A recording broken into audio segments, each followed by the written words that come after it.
Unang mga Kronika, kabanatang 22 hanggang 24.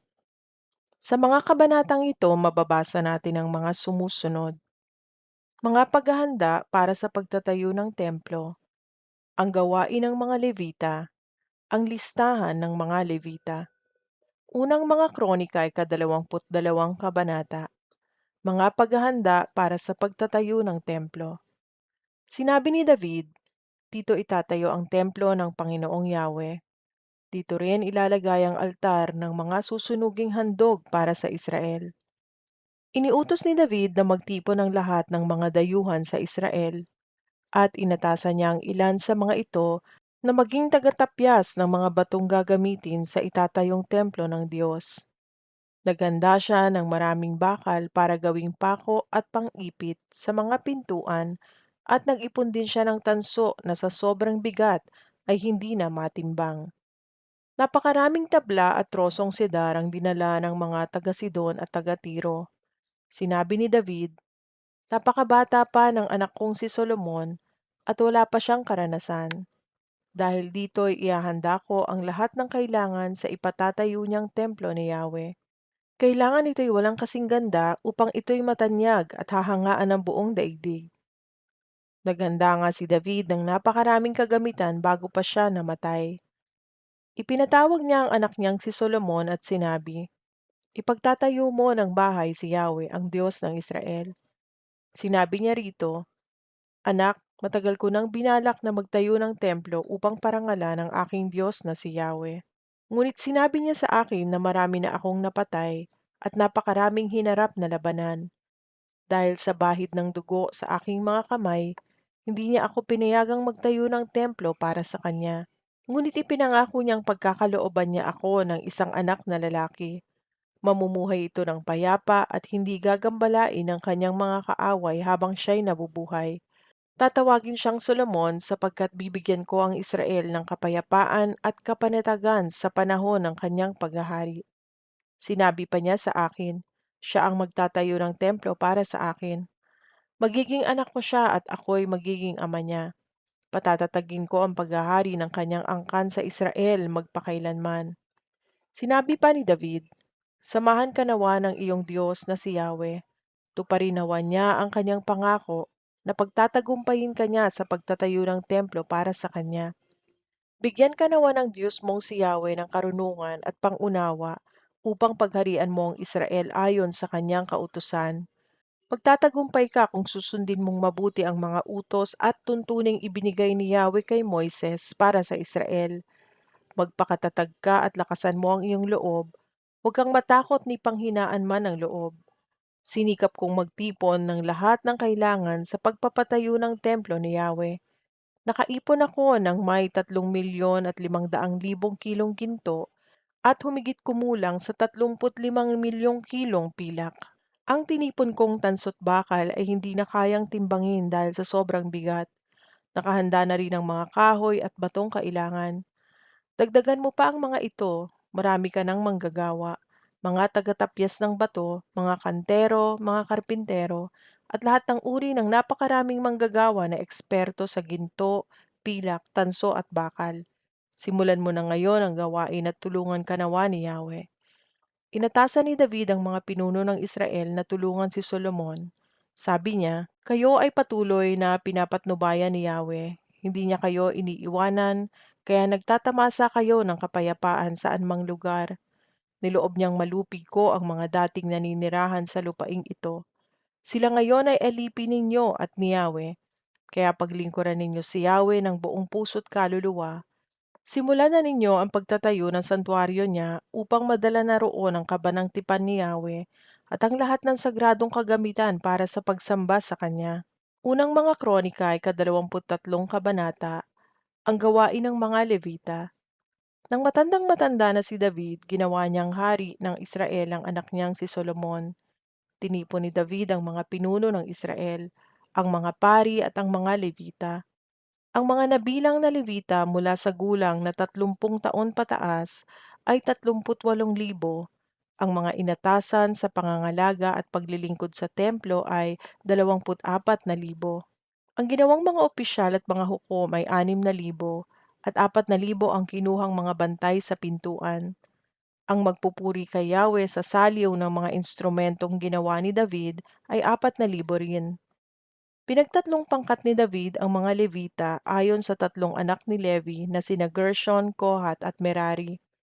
Ang mga anak ni Gershon ay sina Ladan at Simei. Tatlo ang anak ni Ladan, si Jehiel na pinuno, si Zetam at si Joel. Tatlo rin ang anak ni Simei, sina Zelomit, Haziel at Haran. Sila ang mga pinuno ng mga angkan na nagbuhat kay Ladan. Apat ang anak ni Simei na kapatid ni Ladan, sina Jahat, Zine, Jeush at Bereyas. Si Jahat ang pinuno at si Ziza naman ang kanang kamay.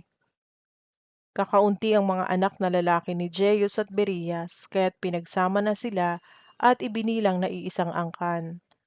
Apat ang anak ni Kohat, sina Amram, Izar, Hebron at Uziel. Mga anak ni Amram sina Aaron at Moises. Si Aaron at ang kanyang mga anak ay ibinukod upang mangalaga sa mga ganap na sagradong bagay habang panahon. Sila ang magsusunog ng mga handog sa harapan ni Yahweh, maglilingkod at magbabasbas sa pangalan ni Yahweh magpakailanman. Ngunit ang mga anak ni Moises, ang lingkod ng Diyos, ay ibinilang na kasama ng mga Levita. Ang mga anak ni Moises ay sina Gershon at Eliezer. Sa mga anak ni Gershon, si Sebuel ang pinuno. Kay Eliezer naman ay si Rehabias na kaisa-isa niyang anak na lalaki. Si Rehabias naman ay maraming anak. Sa mga anak ni Izar na pangalawang anak ni Kohat, si Zelomit ang pinuno. Ang apat na anak ni Hebron ay sina Jerias na pinuno, Amarias, Jahaziel at Jekamiam. Sa mga anak naman ni Uziel, si Mikas ang pinuno at si Isiyas ang pangalawa. Ang mga anak ni Merari ay sina Mali at Musi. Mga anak ni Mali sina Eleazar at Kis. Namatay si Eleazar na walang anak na lalaki kundi panay babae. Sila ay napangasawa ng kanilang mga pinsan na mula sa angkan ni Kish. Tatlo naman ang mga anak ni Musi, sina Mali, Eder at Jeremot.